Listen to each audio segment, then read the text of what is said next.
Bonjour,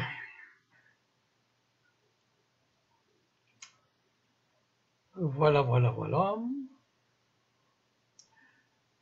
Bonjour, il est 17h29. Bon, bientôt 30. Je suis ponctuel. You are live. We are building an audience for you, me dit l'ordinateur. Et le premier, c'est Abdel Hadi Asfari. Labas Becher. Samia, ça fait plaisir. Massine Islam, ça va? Bon, on va attendre une petite minute que les gens viennent. Bon, ben j'espère que vous avez passé une bonne semaine. Yann Le Caron, bonsoir. Fawzi Habitant. Bonsoir, Fawzi. Bon.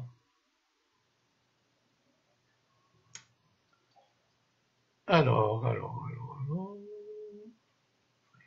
Nicolas. Ah oui, c'est vous qui m'avez demandé d'écrire quelque chose sur les Alsaciens, c'est ça? Écoutez, j'étais à Strasbourg il y a 1 an et demi, j'ai rencontré des gens très sympathiques, j'ai fait 2 ou 3 conférences, j'ai été sensibilisé aux problèmes. Enfin, je ne sais pas, de là à dire des choses, je ne me sens pas en mesure de le faire. Enfin, je ne sais pas, peut-être. Nini Benichou, bonsoir. Ezra Pound, Azul. Ah, Ezra Pound, Azul Fellawen.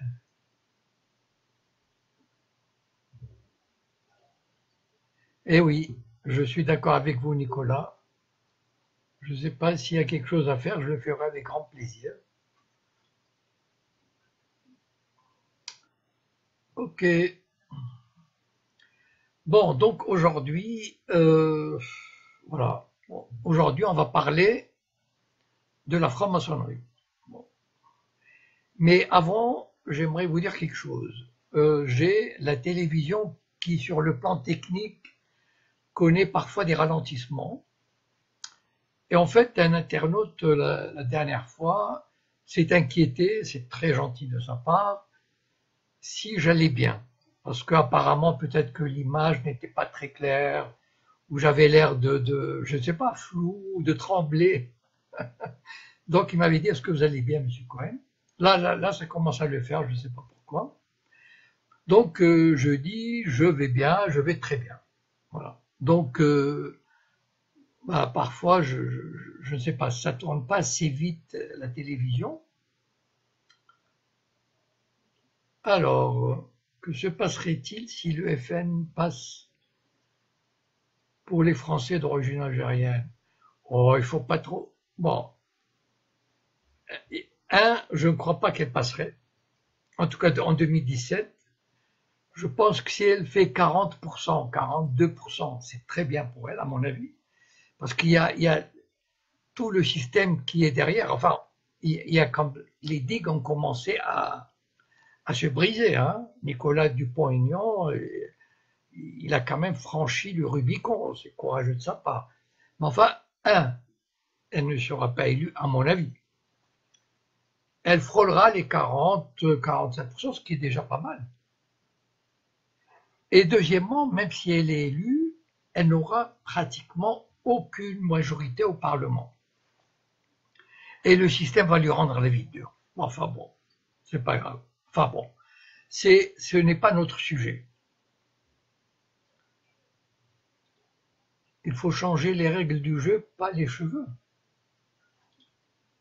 Je n'ai pas très bien compris. Bonjour Cathy. Bonjour Pierre-François. Combien de francs-maçons en province? dans les communes rurales. Bon, donc je vais parler de la franc-maçonnerie. Alors, je vais régler d'abord une question, disons, principale, enfin d'entrée. Quand on parle de la franc-maçonnerie, je vais faire un parallèle. Imaginons que quelqu'un d'entre vous veuille faire de la politique. Donc, il veut s'inscrire à un parti politique. Ben, il y a le choix. C'est-à-dire, il y a 3 ou 4 grands partis et de multiples petits partis. Eh ben, la franc-maçonnerie, c'est pareil. Il y a 3 ou 4 grandes obédiences et il y a des petites obédiences. Donc, on ne rentre pas comme ça chez les francs-maçons. On choisit. Aujourd'hui, c'est très facile parce qu'on a Internet. Avec Internet, c'est très simple. On peut voir. Parce que chaque obédience, c'est quand même, il y a de légères différences. D'abord, il y a les loges, comment dire, il y a les loges masculines. Le Grand Orient est une loge masculine, mais qui depuis quelques années accepte les femmes. Il y a la Grande Loge de France, qui est beaucoup plus symbolique, mais je ne peux pas rentrer dans les détails aujourd'hui. Le Grand Orient de France, disons, il est plus politique, alors que la Grande Loge de France est beaucoup plus symbolique et philosophique. Et eux, ils sont stricts, en tout cas, à ma connaissance, hein, ils ont peut-être changé il y a 2 ou 3 ans, je ne sais pas. Il n'est pas question que les femmes pénètrent dans les loges, même en tant que visiteuses. Maintenant, vous avez la Grande Loge féminine de France, uniquement réservée aux femmes, mais qui accepte les visiteurs. Ça veut dire que si on est franc-maçon ailleurs, on peut leur rendre visite, on peut assister à une tenue, etc. Il y a des obédiences mixtes, par exemple le droit humain. Le droit humain est mixte, il y a des hommes et des femmes ensemble qui travaillent. Il y a une loge assez sympathique qui est dans le 20e arrondissement, qui s'appelle la Grande Loge Mixte Universelle et qui est trotskiste.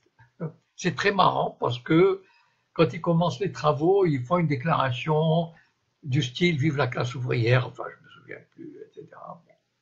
Et il y a de toutes petites obédiences qui ont 2 ou 3 loges. Une obédience, c'est beaucoup de loges, hein. C'est-à-dire par exemple le Grand Orient, c'est 3000 ou 4000 loges. Donc il y a des loges à Paris, il y a des loges en province, il y a des loges en banlieue, etc. etc. Bon. Donc c'est très facile aujourd'hui d'entrer en franc-maçonnerie. Pourquoi? Parce que la franc-maçonnerie recrute.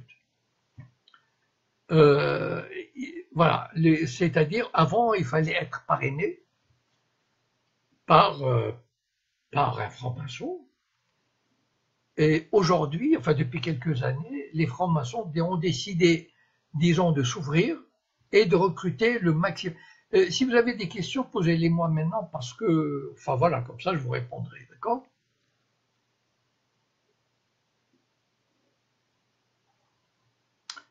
Le problème de ce monde, bon, enfin d'accord. Donc, maintenant, si quelqu'un veut faire l'expérience, il y a quelqu'un qui m'a envoyé un message, enfin, quelques-uns, et ils me disent, voilà, ah oui, c'est intéressant, j'ai envie bonsoir Donia Khan, merci, et donc,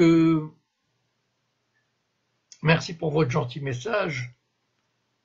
Donc, voilà, aujourd'hui, c'est très facile, si quelqu'un veut faire l'expérience, il envoie une lettre, voilà, vous cherchez l'adresse, donc je vous dis, d'abord, il faut faire une petite enquête sur les différentes obédiences.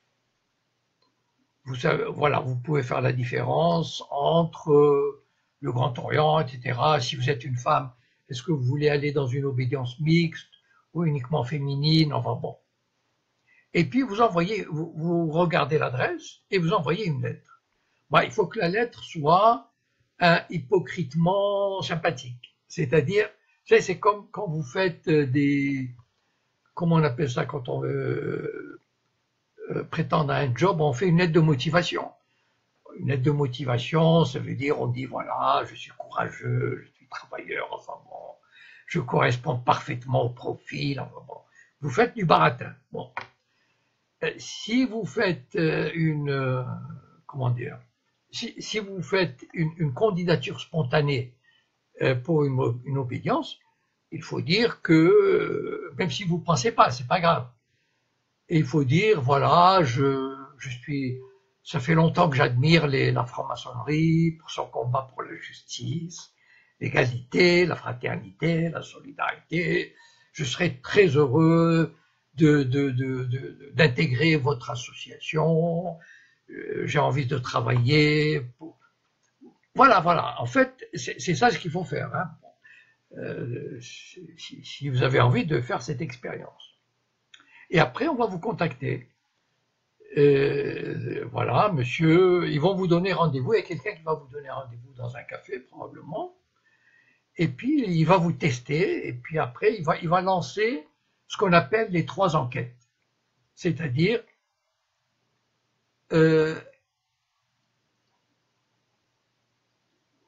Mélenchon est un franc-maçon, oui, c'est connu. Voilà, enfin, je veux dire, il n'y a pas de... C'est pas un mystère. Alors,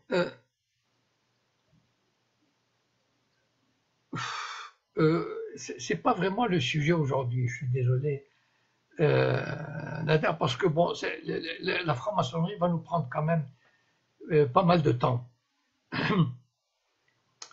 Alors, oui, tout à fait, Malik me dit que tous les candidats, ou presque, sont auditionnés par le Grand Orient, c'est vrai, de droite comme de gauche, sauf le Front National. Le Front National est interdit en franc-maçonnerie. C'est-à-dire, n'importe qui peut, comment dire, faire une demande d'entrée en franc-maçonnerie. La seule restriction qu'on vous demandera, est-ce que vous êtes ou vous avez été au Front National? Et là, il vaut mieux mentir. Parce que si vous dites oui, c'est fichu. Voilà. Donc, en fait, mais c'est pas seulement avant les élections. Il est de tradition au Grand Orient de recevoir régulièrement ce qu'on appelle une tenue blanche fermée, c'est-à-dire il y a un homme politique,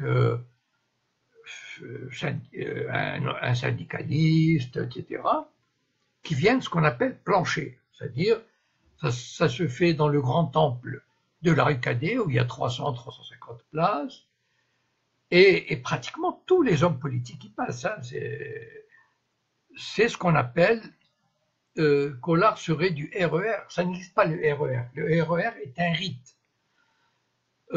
C'est-à-dire, au sein, par exemple, au Grand Orient de France, en général, on travaille selon des rites. Le Grand Orient de France travaille selon le rite français. Le rite français est, disons, assez simplifié. Bon, on ne va pas entrer dans les détails. La Grande Loge de France et la Grande Loge féminine de France travaillent au rite écossais ancien et accepté. Ce que Yann Le Caron me dit, Collard serait du RER. Le RER, ça veut dire le rite écossais rectifié. Il ne peut pas être du RER, il est dans une obédience qui pratique le RER. Bon, voilà. Je ne peux pas, je suis incapable de vous dire s'il y a des loges, enfin lesquelles travaillent à ce rythme. Ça fait 10 ans que j'ai quitté la franc-maçonnerie, comme vous savez, et vous savez, les choses s'oublient. Bon, avant, je voyageais, ce qu'on appelle voyager. Non, c'est-à-dire, en fait, il y a des nuances entre les rites, mais, enfin, je veux dire, à quoi ça sert? Les gens, vous savez, les francs-maçons, on les appelle des initiés. Ça veut dire ils ont reçu l'initiation. Et quand on passe par l'initiation, on reçoit la lumière. Voilà. Donc, peut-être si certains d'entre vous veulent recevoir la lumière. Bon. Pourquoi recevoir la lumière? Parce qu'en fait, on a pendant l'initiation, qui dure presque 2 heures, on a un bandeau sur les yeux. Et au moment décisif, c'est-à-dire on est adopté, etc., on nous enlève le bandeau et on voit la lumière. C'est-à-dire on devient un illuminé, si on veut. Ça veut dire on n'est plus dans l'obscurité. Voilà. on est un homme nouveau. Alors, vous étiez sur le point d'aborder les 3 enquêtes. Oui, voilà, d'accord. Donc, je reviens aux 3 enquêtes. Donc, quand vous voulez rentrer chez les francs-maçons, soit en étant parrainé, soit par une candidature spontanée, il y a quelqu'un qui va venir, qui va vous donner rendez-vous, il teste un peu, et puis il va désigner 3 personnes, 3 frères, qui vont vous appeler, chacun à tour de rôle. Alors, il y a un qui va vous cuisiner sur les questions philosophiques, un sur les questions morales, politiques, et un sur votre cheminement, votre carrière, etc. Mais en fait, c'est pas... Mais disons à peu près chacun aura un rôle. C'est très sympathique, c'est très ouvert, il peut même vous demander soit d'aller chez lui ou à son bureau, soit qu'il vienne vous voir, parce qu'il a une idée un peu où vous habitez, quel livre vous lisez, etc. Et donc, lors de ces enquêtes, il faut faire preuve de, comment dire, de sympathie, de dire, enfin, bon, sans mentir, mais enfin, de montrer que vous avez un esprit ouvert, tolérant, et que vous êtes sensible aux idéaux de la maçonnerie, etc. Parce que si vous faites ça, c'est qu'il faut jouer le jeu, voilà. Et donc, une fois ces enquêtes terminées, la loge va vous donner rendez-vous. Elle va vous dire, venez, monsieur, on vous appelle monsieur, hein, tant que vous n'êtes pas initié, monsieur, c'est l'aveuglement par la lumière, c'est pas mal. Donc, voilà, c'est pas mal. Donc, en fait, ils vont vous convoquer à ce qu'on appelle un passage sous le bandeau. C'est-à-dire, vous arrivez, mettons, à la rue Cadet. Enfin, c'est un exemple. C'est-à-dire, vous arrivez à la rue Cadet, c'est le Grand Orient de France. Sinon, c'est la rue Puteaux pour la Grande Loge de France, etc. Et on va vous, au rez-de-chaussée, on va vous mettre dans une salle, et puis après, il y a un frère ou une sœur, ça dépend où vous allez, qui va vous bander les yeux, et elle vous amène elle vous introduit dans une loge. Évidemment, vous ne savez pas que c'est une loge. Et on vous assoit sur une chaise. Et puis, le vénérable maître, vous ne savez pas que c'est le vénérable, mais il vous dit bonsoir monsieur, bonsoir madame, vous avez fait une demande pour entrer chez nous, bienvenue, etc. Et là, il commence à vous bombarder de questions. Et comme, vous savez, une loge, c'est devant, il y a le vénérable, avec le frère orateur et le frère secrétaire, ou la sœur, hein, c'est pas. À gauche et à droite, vous avez les colonnes, la colonne du midi, la colonne du nord, et derrière, il y a les surveillants et le frère couvreur. Et ils vous bombardent de questions. Vous ne savez pas d'où viennent les questions. Par exemple, monsieur, vous avez déclaré dans une enquête que vous avez participé à une grève syndicale. J'ai un exemple. Hein. Pourquoi, etc. Et en fait, ils vous testent. Voilà. Ils peuvent vous poser, par exemple, moi, la première fois que je suis venu, ils m'ont dit, monsieur, qu'est-ce que vous pensez de l'âme? Et là, j'étais complètement, bon, voilà, c'est, eh ben, il faut respirer, puis il faut dire, voilà, je pense ceci, je pense cela, etc. Et donc, au bout d'à peu près, ça dure, mettons, une demi-heure,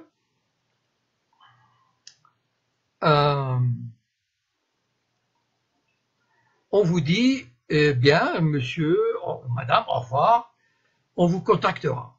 Donc, on vous fait sortir, toujours les yeux bandés, jusqu'à l'entrée, on vous enlève le bandeau et on vous dit, au revoir monsieur, au revoir madame, et retour à la loge. Alors, la loge, il y a une discussion. Alors, ce que vous pensez de ce frère? Bon, il y a une discussion, moi je trouve ceci, moi je trouve cela, etc. Et on vote. Bon, on vote. Alors, maintenant, on vote en général avec des boules blanches et des boules noires. Comme ça, le vote est anonyme. Ça veut dire, on ne lève pas la main parce que sinon, on peut être gêné de voter non, ou oui, enfin bon. Donc, on distribue à chacun une boule noire et une boule blanche. Et puis après, il y a 2 frères qui passent. Vous mettez la boule blanche si vous êtes d'accord pour l'accueil du profane.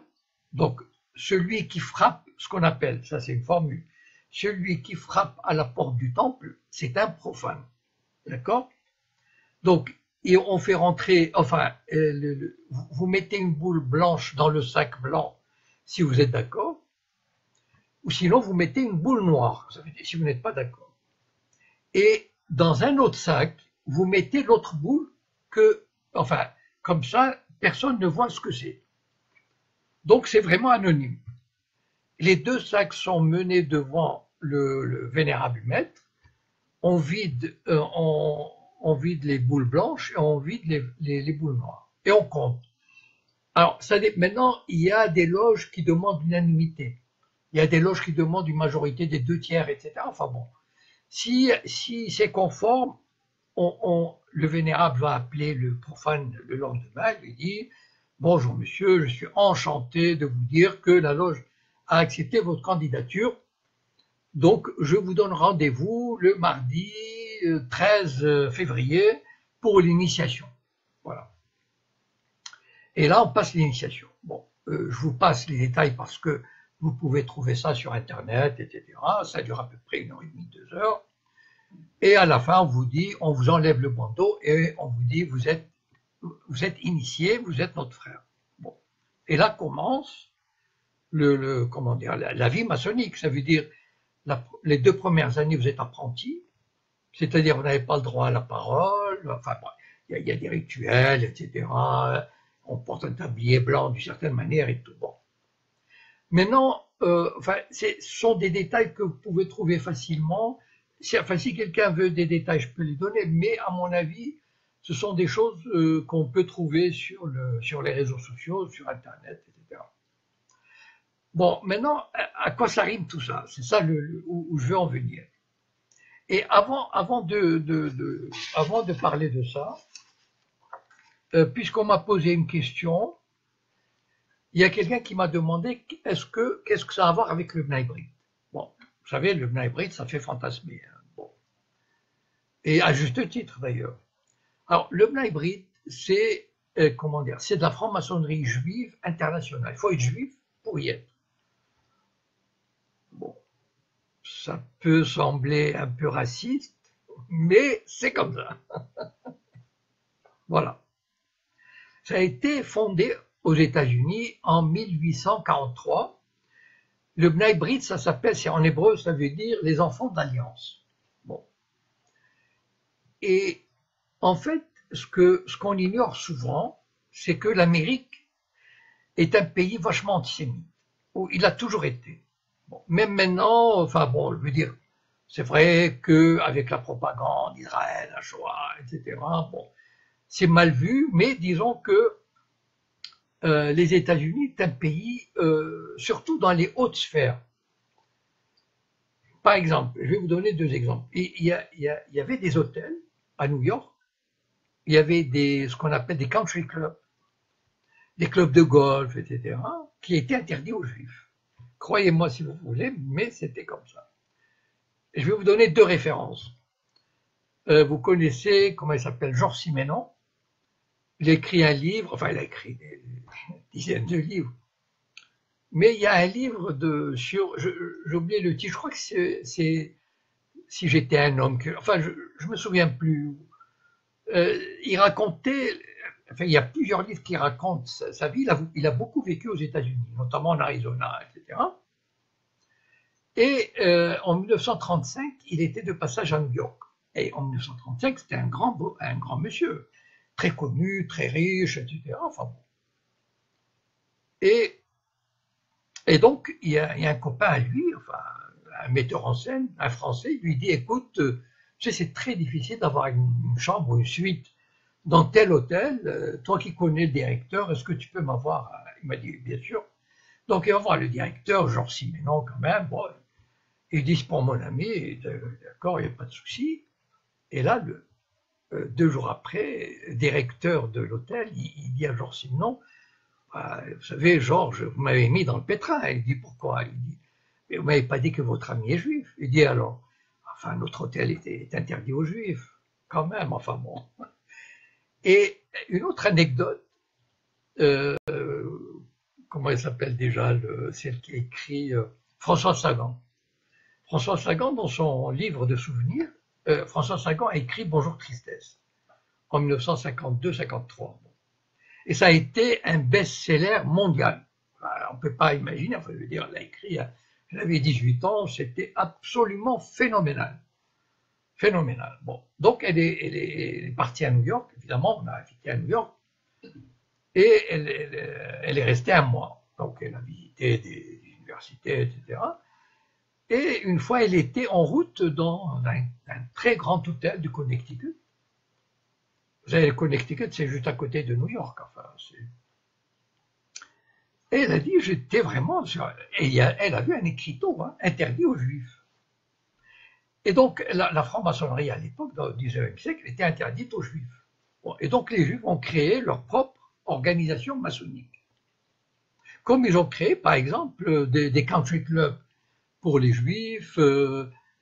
Il y a une très grande région de vacances au nord de New York, à une centaine de kilomètres, avec des lacs, avec le voilier, du tennis, du golf, etc., qui sont, disons que la tradition a fait que c'était des trucs pour les Juifs.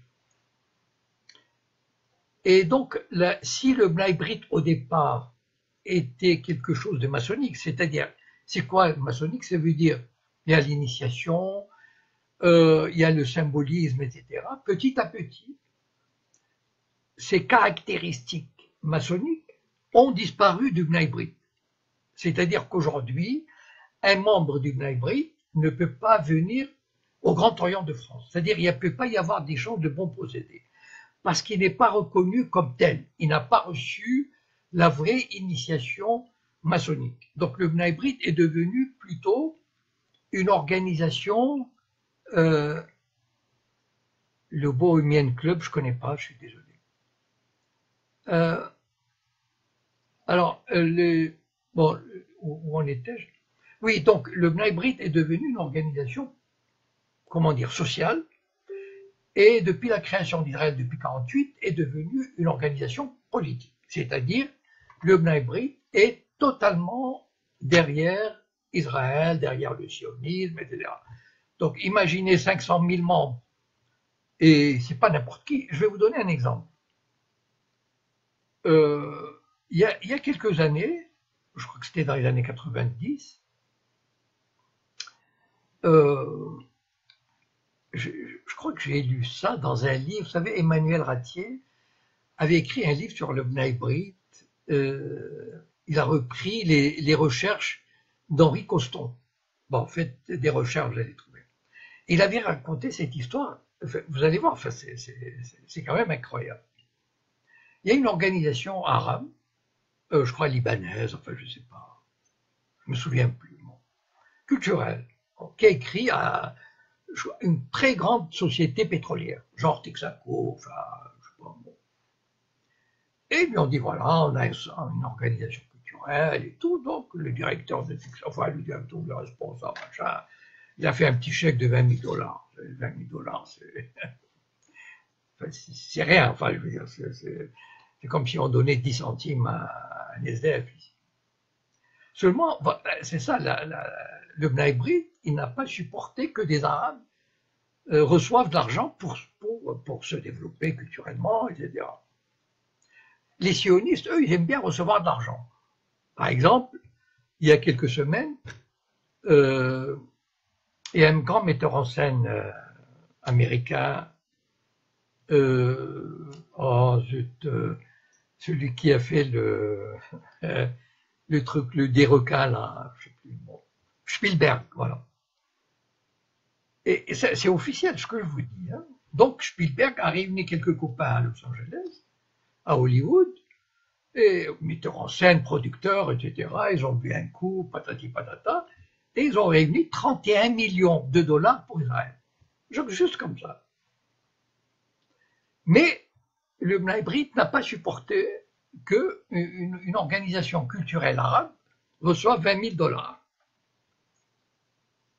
Oui, c'est ça, voilà. Merci Adèle, qui m'a donné la référence. Et donc, ils ont écrit au président directeur général de Texaco, ils lui ont dit comment, c'est incompréhensible, vous donnez un don à une organisation arabe, on ne sait pas où va l'argent, peut-être à des terroristes, enfin bon.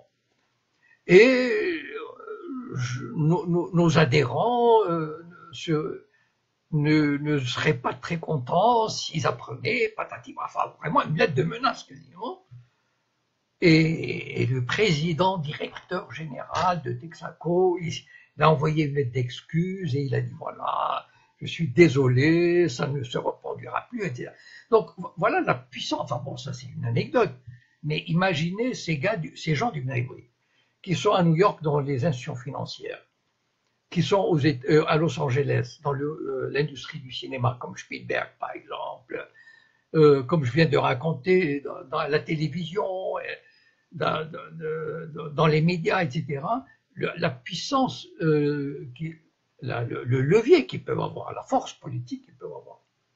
Mais ce n'est plus, on ne peut pas dire que ce soit une organisation maçonnique, parce qu'une organisation maçonnique répond à certains critères, d'accord? C'est-à-dire, on passe par l'initiation, une vraie initiation, on travaille sur le symbolisme, on travaille sur les outils, etc.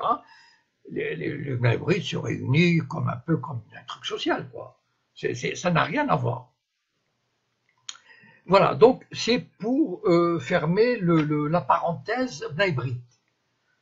Merci Hind Koubachi pour votre déclaration, charmant.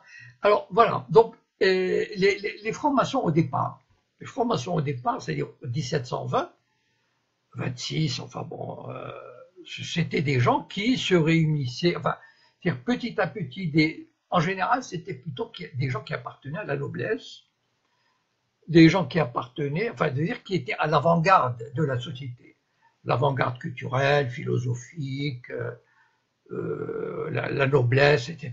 Voilà, c'est pas les Pékins. Hein. Et d'ailleurs, il fallait la maçonnerie à l'époque, elle était interdite aux femmes, aux juifs, aux noirs, enfin bon, c'était vraiment le gratin. Et pour discuter philosophie, etc. Bon, je vous rappelle que le premier article de la Constitution des francs-maçons, ils se réunissent, ils sont là pour travailler, pour faire un travail sur soi-même, pour améliorer l'homme et la société. Bon, ça c'est l'idéal. Maintenant après, vous savez, les Québécois disent, là où il y a l'homme, il y a de l'hommerie. Bon, je pense que même si on ne connaît pas le québécois, on peut comprendre, c'est-à-dire on rentre dans un système avec comment dire, bon, on se rend des avantages, et évidemment, bon, ça c'est le XVIIIe siècle, c'était une certaine hauteur de vue philosophique, etc. Après, la franc-maçonnerie qui était unifiée va se diviser, c'est-à-dire que au départ, c'était la franc-maçonnerie britannique. C'est-à-dire c'est elle qui contrôlait quasiment la franc-maçonnerie dans le monde. C'est-à-dire que si on voulait constituer une obédience, on demandait l'autorisation, ce qu'on appelle les lettres patentes, à la maison mère en Grande-Bretagne. Bon. Et d'ailleurs, certains disent que le développement de la maçonnerie, pourquoi pas, c'est une pensée assez intéressante, que le développement de la maçonnerie en France, par exemple, favorisé par l'Angleterre, était une façon de saper l'autorité de la monarchie.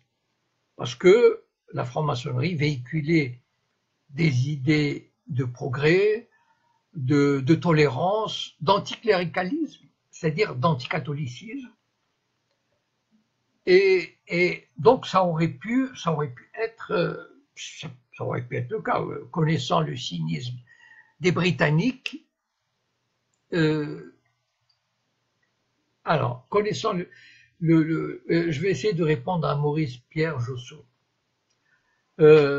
Connaissant je vais répondre tout de suite et je vais essayer de me rappeler, de revenir là-dessus. connaissant le sionisme des Britanniques, ça ne m'étonnerait pas. Et donc, comment dire, la franc-maçonnerie, par exemple, a été utilisée par Napoléon. Il a nommé son frère le grand maître. Et il a propagé des loges militaires là où il faisait des conquêtes en Europe. Mais seulement lorsque comment dire, la franc-maçonnerie en France, avec la restauration de la monarchie, va prendre un aspect, comment dire, plus politique et plus oppositionnel au régime politique, ce qui n'est pas du goût des Britanniques. Et les Britanniques, la loge mère va rompre les ponts avec le Grand Orient de France. C'est-à-dire, jusqu'à aujourd'hui, si un membre du Grand Orient veut visiter une loge en Angleterre, il ne peut pas, il n'a pas le droit. Ça a peut-être changé récemment, je ne sais pas. Mais en tout cas, quand j'étais là-bas, il n'y avait pas de reconnaissance mutuelle. Donc, après, je reprendrai, je vais répondre à Maurice Pierre, je sais qu'il me demande, la franc-maçonnerie est-elle sayanisée? Bon. Merci Omar, c'est très sympathique. C'est-à-dire, sayanisée, il veut dire probablement, enfin, s'il y a beaucoup de sayanisme, si elle est sioniste, si elle appuie Israël, etc., etc. Bon, pour ma part, j'ai passé quand même 17 ans au Grand Orient, j'ai visité la plupart des grandes obédiences, et même les petites, et en fait, la question du sionisme, ils n'en ont rien à fiche, voilà. Et ils ne pensent, ils défendent pas plus Israël qu'autre chose. J'ai pas eu l'impression que c'était une organisation qui était au service du sionisme, voilà. Contrairement à ce qu'on pense. En général, on dit, voilà, vous savez, il ne faut pas oublier, enfin, comment dire, les Juifs n'ont été admis en franc-maçonnerie que, enfin, au compte-gouttes à partir du XIXe siècle, réellement. Et puis, il y avait, bon, il est vrai que beaucoup de Juifs au XIXe siècle en France utilisaient la franc-maçonnerie à partir du moment où il était permis d'y entrer pour pouvoir s'émanciper. C'est pas du tout dans un but, parce qu'à l'époque, au XIXe siècle, de toute façon, l'idéologie sioniste n'existait pas. Les Juifs qui rentraient en franc-maçonnerie y entraient pour s'émanciper, pour intégrer une place dans la société, pour se fondre dans la société, pour s'intégrer, pour s'assimiler. Ça, c'était leur but, le but de la franc-maçonnerie. Il ne faut pas oublier que l'idéologie sioniste, même dans les années 20 et 30, était très minoritaire, même chez les Juifs, en France, ailleurs dans le monde. Donc, la franc-maçonnerie n'avait absolument, enfin, très très peu à voir avec ce problème-là. Maintenant, ce qui va se passer, c'est qu'il est probable que les francs-maçons, comme, vous savez, dans les années 60, quand je raconte ça, par exemple, comme 1967, toute la gauche, avec Jean-Paul Sartre, avec Yves Montand, enfin, etc., était sortie dans la rue. Il était 100 000, 150 000 pour défendre Israël, qui attaquait les pays arabes. Pourquoi? Parce que il y avait cette mentalité que le peuple juif, ce petit peuple qui a tellement souffert et qui a récupéré sa terre après des vrais sacrifices, etc., bon, avait droit à un petit bout de terre. Évidemment, il n'avait pas imaginé la suite. Et donc, il est possible, il est même probable qu'au sein de la franc-maçonnerie, on partageait cette idéologie-là, mais sans, enfin, je veux dire, il n'en faisait pas une espèce de propagande, voilà. Par contre, ce qui s'est passé au Grand Orient de France, et ça, je l'ai raconté dans le Printemps des Sayanim, ce que je raconte dans le Printemps des Sayanim, même si c'est sous forme de roman, c'est la stricte vérité. C'est-à-dire qu'en 2002, il y a des juifs, des frères, des francs-maçons juifs du Grand Orient, qui ont créé une loge qui s'appelle l'Étoile de la Paix, Les sionistes utilisent toujours des noms comme ça, la paix, etc. Et qui étaient réservés, ils ne le disaient pas bien sûr, uniquement pour des juifs sionistes. Bon, ils ont recruté un ou deux arabes, comme je raconte, un ou deux chrétiens pour donner le change. Mais en fait, c'était uniquement des juifs. Et ils sont venus me voir d'ailleurs, je ne sais pas comment, mais en tout cas je me souviens, ils m'ont dit, ah, Jacob Cohen, ils ont pensé, à l'époque je n'étais pas connu, les gens ne connaissaient pas mes idées, vous savez, les gens aujourd'hui sont habitués avec Facebook, les réseaux sociaux, YouTube, etc. Mais il y a 15 ans, enfin, je veux dire, personne n'en était des inconnus l'un par rapport aux autres. Si on avait des idées, c'était impossible de les transmettre, comme aujourd'hui. Et donc on m'a dit, voilà, on va constituer une loge pour aider Israël, etc. Tu vas venir nous rejoindre? J'ai dit oui, bien sûr. Moi, je faisais les choses, mais en cachant. J'avançais masqué. Bon, donc cette loge existe, mais il ne faut pas tirer de cette loge que tout le Grand Orient travaille pour Israël. D'accord? Bon, voilà. Donc, je crois, j'essaie de répondre à la question. Euh, voilà. Bon. Donc, je reviens à. Si vous voulez, il y a deux branches de. La franc-maçonnerie s'est divisée grosso modo en deux branches. Il y a la branche protestante, en Angleterre et aux États-Unis, qui s'insère très très bien dans le pouvoir et n'a aucun problème avec le pouvoir.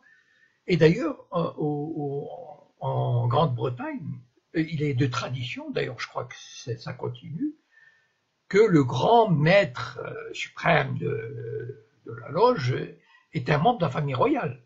Donc ça veut dire qu'il marche main dans la main. En France, c'est à partir de, comme je raconte dans la Restauration, la franc-maçonnerie va être combattue. La Restauration, ça veut dire quoi? Ça veut dire le retour de la monarchie, du conservatisme et la lutte contre toutes les idées révolutionnaires.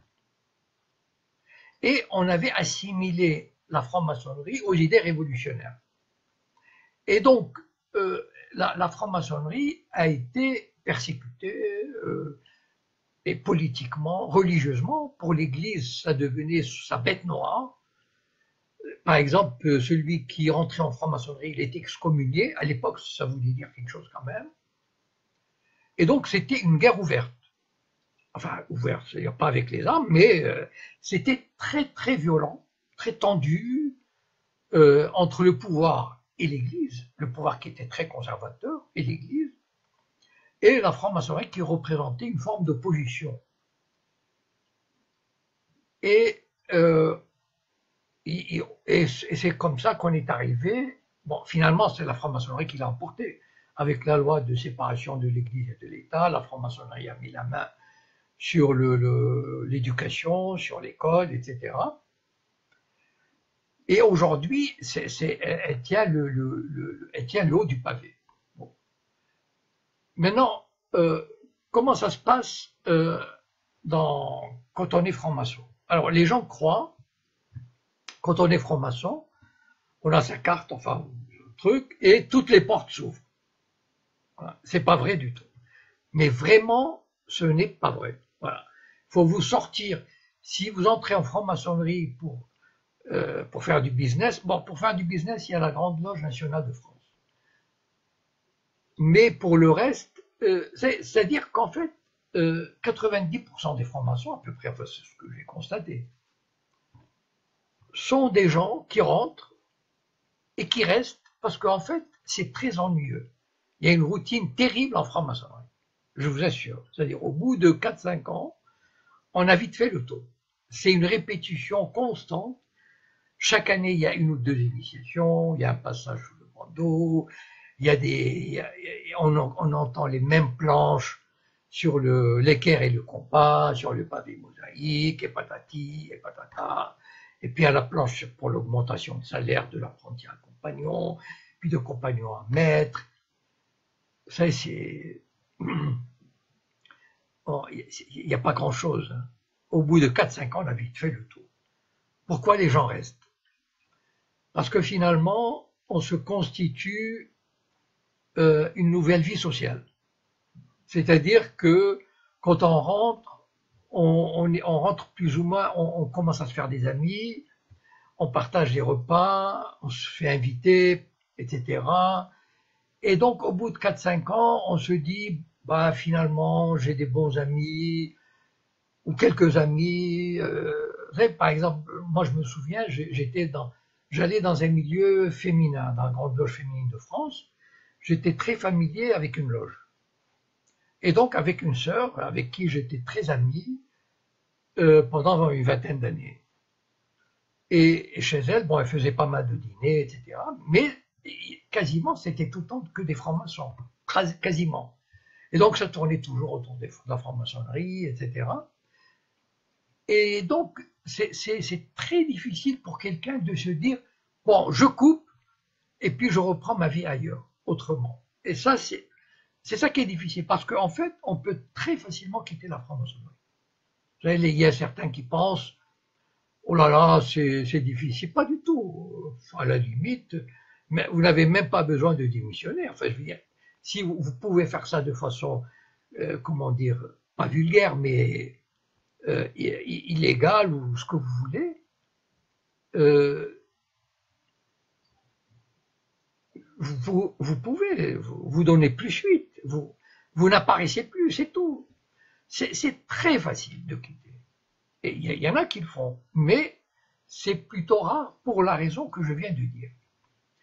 Et donc, si vous voulez, moi par exemple, pour vous donner une idée, en 2000, j'ai publié, d'abord avant, je cherchais un éditeur. Je pensais que mon statut de maître au sein de la franc-maçonnerie allait me donner rien, nada. Bon.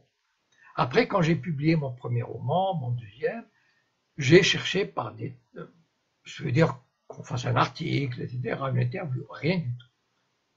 En fait, comment ça se passe? Alors, si vous êtes, par exemple, il y a des métiers dans lesquels il vaut mieux être franc-maçon. Par exemple, si vous êtes commissaire de police, il vaut mieux être franc-maçon.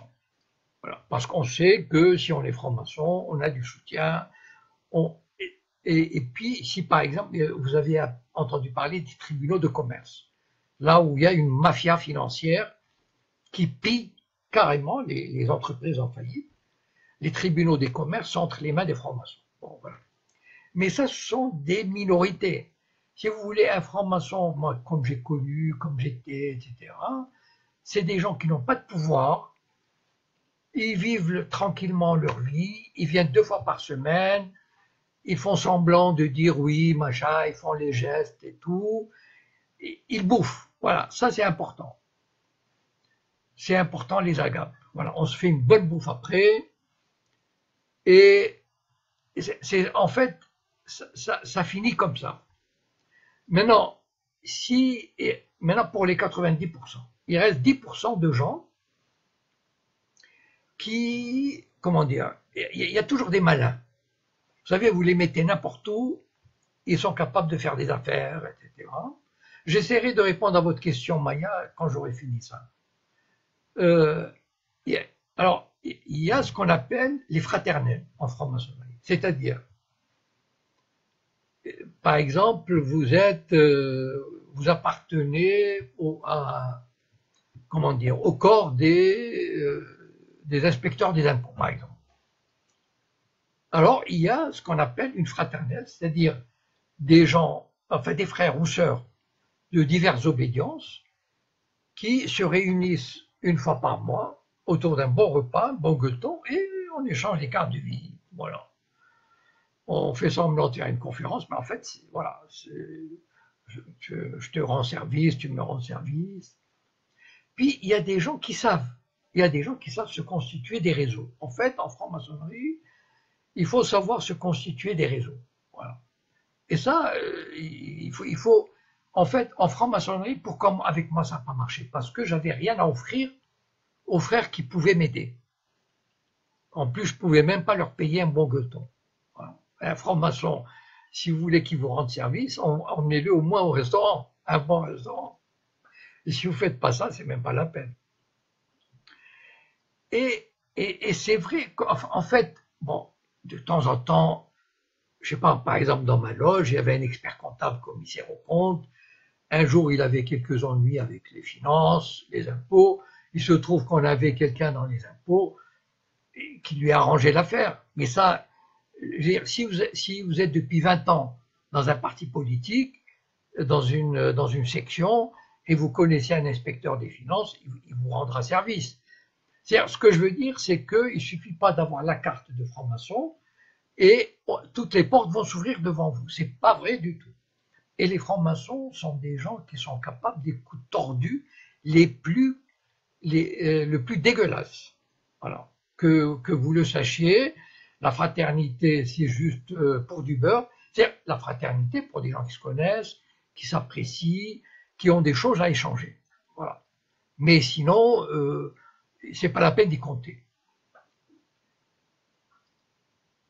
Alors, Alain Bauer, est-ce que vous croyez ce type? Il ne faut pas le croire, voyons. Alors, est-ce que la franc-maçonnerie et le satanisme sont liés? Bon, écoutez, moi, je n'ai pas vu. Maintenant, est-ce qu'il y a eu... Vous savez, il est possible que ça existe. Je ne peux pas vous dire que ça n'existe pas. Mais de par mon expérience, des gens que j'ai vus, enfin, etc., ça me paraît très improbable. Maintenant, il peut y avoir... Vous savez, dans le milieu de la justice, je ne sais pas si vous connaissez cette histoire d'un juge à Toulouse, je crois que ça date de quelques années, et ses enfants ont fait une vidéo pour dire comment leur père a été assassiné, je crois. Enfin bon, il avait participé à des trucs assez bizarres. Bon, mais ça, ce n'est pas propre aux francs-maçons. C'est-à-dire, mettons, vous prenez une petite ville de province où, vous savez ce qu'on appelle les balais roses, par exemple, c'est-à-dire des hommes d'âge mûr qui ont fait venir des petites filles de 10-12 ans, enfin, je sais pas moi, mais ça, ce n'est pas propre aux francs-maçons. Il peut y avoir un franc-maçon ou deux, un juge d'instruction, un commissaire de police, un préfet, enfin bon, je veux dire, ils ont l'impunité. Il peut se passer des choses, mais moi, je ne peux pas vous en parler parce que je l'ai jamais vu. Voilà. Et bon, Dieudonné en a parlé, ben c'est bien, moi je ne sais pas. Moi, vous savez, il y a un philosophe, Wittgenstein, qui avait dit quand on ne sait pas quelque chose, il vaut mieux se taire. Voilà. Donc, je suis incapable de dire quelque chose de vrai là-dedans. Franc-maçonnerie et islam. Ah, ça c'est pas mal. Bon, franc-maçonnerie et islam, si vous voulez, la franc-maçonnerie, comme vous savez, la franc-maçonnerie était un moyen, comme j'ai dit tout à l'heure pour l'Angleterre, pour Napoléon par exemple, de pénétrer, de recruter des alliés. Par exemple, quand il y avait dans les années 50 et 60, il y avait des étudiants africains qui venaient étudier à Paris. Ils étaient recrutés par les obédiences. Pourquoi? Parce qu'on savait qu'ils allaient avoir l'indépendance, qu'ils allaient devenir ministres, etc. Et donc, c'était important d'avoir des gens avec. Et c'est comme ça d'ailleurs que beaucoup de présidents africains sont des francs-maçons et des ministres, etc. Maintenant, l'islam, si vous voulez, comment dire, au départ, mettons par exemple, prenons l'Égypte, le Maroc, l'Algérie, etc. Le colonialisme ne pouvait pas supporter, puisque le colonialisme, par essence, par définition, il ne tolérait pas l'indigène. Il ne donnait pas à l'indigène les mêmes droits. Et donc, il ne pouvait pas recruter des francs-maçons au sein des musulmans, sauf rares exceptions. Je ne sais pas, par exemple, un caïd, etc. Enfin bon, il y avait des exceptions. Mais disons de manière générale, puisqu'on travaille, puisque c'est l'égalité, c'est la fraternité, c'est la solidarité, on ne peut quand même pas demander à une organisation maçonnique, mettons à Alger, sous la domination coloniale, de recruter des musulmans. C'est inadmissible. Et donc, en fait,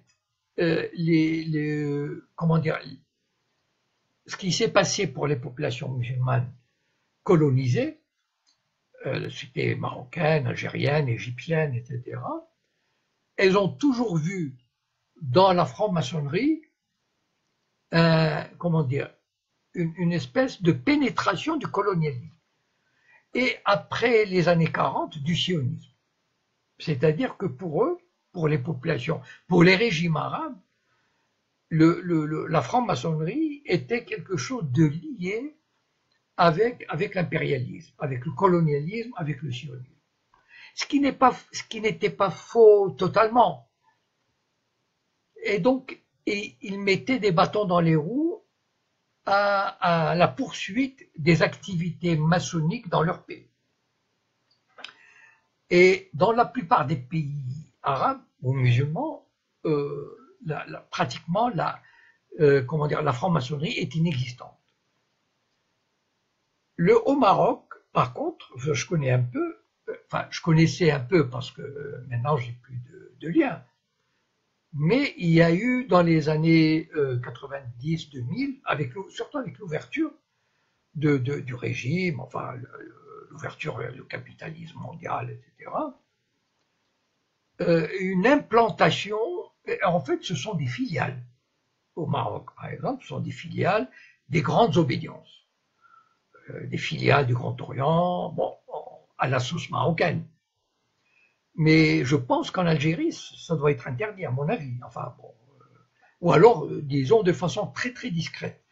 Mais au Maroc, à mon avis, ça n'atteint pas, enfin, je pense, ça n'atteint pas vraiment, il n'y a pas, enfin, ça n'a pas pris une grande ampleur. Mais ça, je vous parle, j'ai visité quelques loges, mais à l'époque, c'était vraiment embryonnaire. Je parle de 2007, je crois, là, quand j'ai visité 2 ou 3 loges, c'était embryonnaire. Mais je ne crois pas que ça a pris une grande ampleur. Alors, Jed Ben Bouzid me dit, vous êtes mal informé, monsieur, dites ce que vous avez sur le cœur pour voir, enfin, je ne sais pas, développer. Bon, voilà.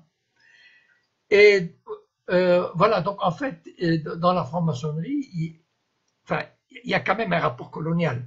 C'est-à-dire que il y a la maison mère, vous savez, c'est comme une relation France-Afrique. C'est-à-dire, voilà, c'est des relations de parrain au soumis, quoi. Voilà. Et donc, c'est cette franc-maçonnerie qui doit être au Maroc, par exemple, dans les pays arabes, s'il existe, un peu vachement contrôlée, c'est-à-dire, enfin, contrôlée pas de manière, mais de manière plus ou moins discrète, pour savoir ce qui se passe, ce qui se dit, vous savez, c'est pas difficile. Je crois que j'ai fait un peu le tour. Bon, vous me poserez des questions. Alors, c'est ça que je veux dire, monsieur Ben Bouzid, je ne suis plus au courant. Voilà. Vous savez que ça fait 10 ans que j'ai quitté la franc-maçonnerie, donc je ne m'intéresse plus à ce qui se passe au Maroc en termes de franc-maçonnerie. Mais je ne crois pas que ça a pris une grande ampleur, mais ça s'est développé un petit peu. Voilà. Donc, je vais finir par une anecdote amusante qui en principe est véridique parce que elle se raconte dans les milieux maçonniques.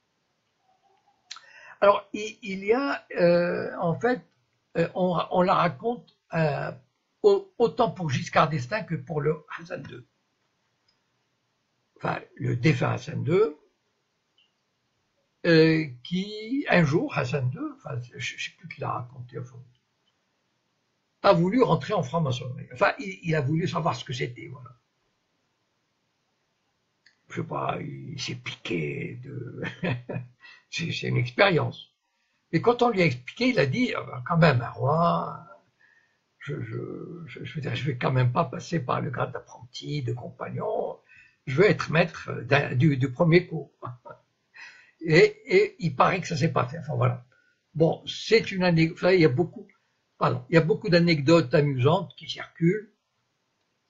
Comme ça, bon, je vous raconte la dernière pour vous souhaiter une bonne soirée. Et puis, je voulais vous dire une chose. J'avais mis un post pour dire que Nicolas Dupont-Aignan a été très courageux de s'allier avec Marine Le Pen. Il y a quelqu'un qui m'a dit, mais Monsieur Cohen, vous êtes pour le FN? J'ai dit non, je ne suis ni pour ni contre, je me suis déjà expliqué. Mais je trouve que Dupont-Aignan, connaissant le système, connaissant toutes les critiques et les menaces qu'il subit, je trouve qu'en France, c'est très courageux de faire un bras d'honneur au système. Voilà. Et c'est pour ça que j'ai fait un tweet pour saluer le courage de Nicolas Dupont-Aignan, mais ce n'est pas une prise de position. J'ai toujours dit que je laissais la liberté à chacun de se renseigner. Mais moi, je mets les postes qui me conviennent, que je pense.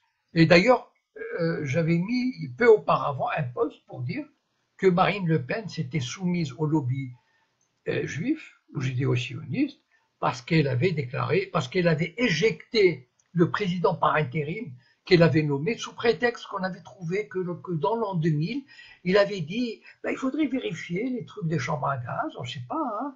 Et bien ça, c'est du négationnisme. Donc elle a vite déboulonné.